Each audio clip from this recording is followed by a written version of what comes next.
qui a motivé l'idée de faire ce projet? Je pense que ça vient depuis notre enfance en fait, puisque avec Sébastien on construisait des cabanes depuis tout petit. Et voilà, après on a fait l'école d'archi pour perfectionner le dessin de la cabane, on va dire.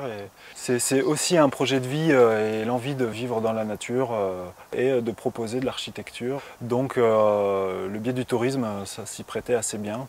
L'aventure du bois basalte a commencé quand on est arrivé en fait sur ce terrain et qu'on a découvert tout ce petit patrimoine qui est relié à l'ancienne carrière de Sauter, qui est une carrière de basalte.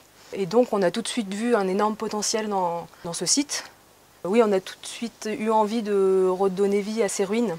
Donc on a plusieurs ruines, un ancien transformateur, un ancien atelier et puis la ruine la plus marquante qui est la ruine du Concasseur, qui est un bâtiment hors norme puisque c'est un bâtiment perché à 8 mètres de hauteur.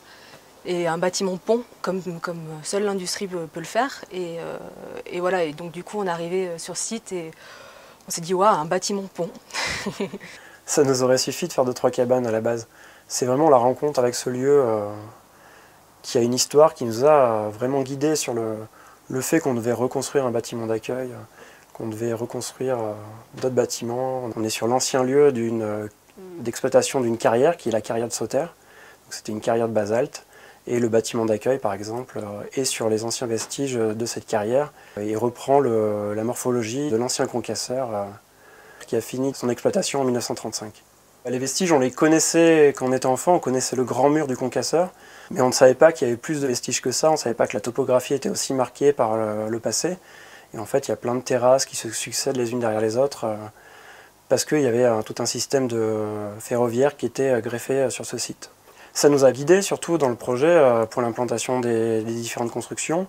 Les grands bâtiments, en fait, on va dire les bâtiments collectifs ou la chaufferie se retrouvent sur des anciens vestiges. Alors on a découvert 3 terrasses principales qui nous ont permis de greffer toutes les petites constructions, donc les cabanes, qu'on a appelées cabanes, en direction du sud et tout simplement elles se sont attachées au site. C'était assez intéressant en fait de voir ce qui a été créé par l'homme il y a une centaine d'années et puis de faire avec sans rien toucher, en s'implantant le plus discrètement possible en fait, sans fondation, sans mouvement de terrain et voilà, composer avec.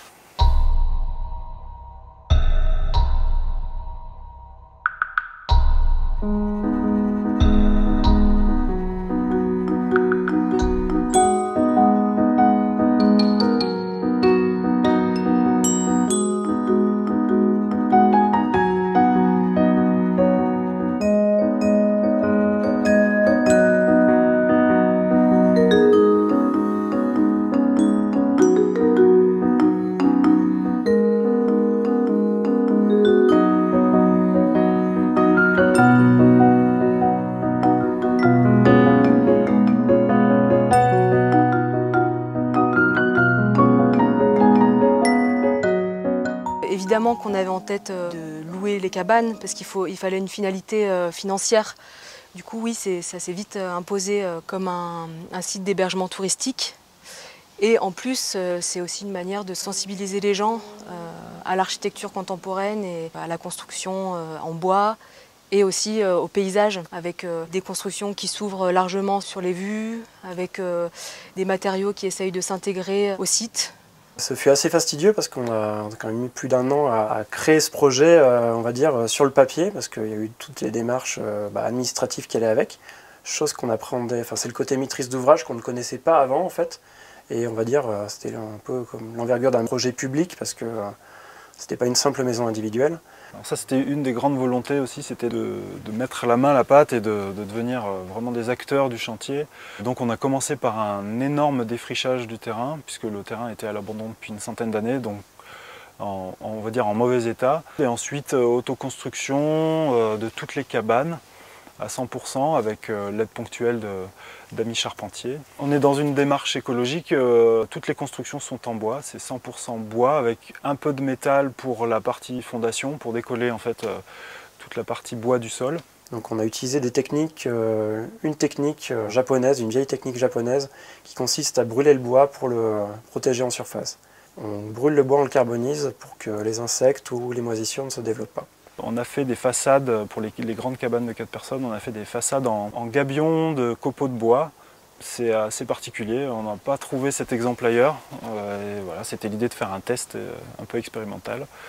Alors les salles de bain en fait sont séparées des cabanes, mais chaque cabane a sa salle de bain attitrée, donc c'est un principe un peu hybride entre le camping et l'hôtel tout confort.